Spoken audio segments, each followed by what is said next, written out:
and quiet in here? I gotta be honest. It's easy to think about peace as a bubble. Ignoring the world so that you can chill out and get a little you time. Or maybe you think of peace as a simple agreement. You do your thing, I do mine.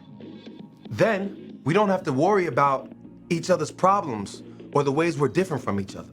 Or you might see peace as a big, grand thing.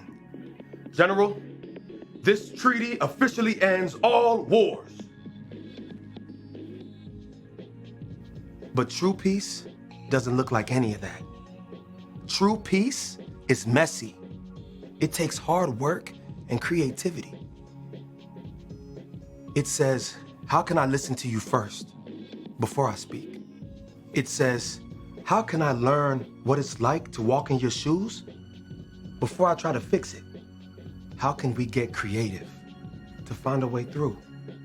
See, when you do the hard work of making peace, others can see God at work in you.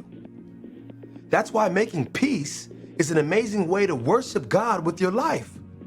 Because worship, it's about more than just singing loud.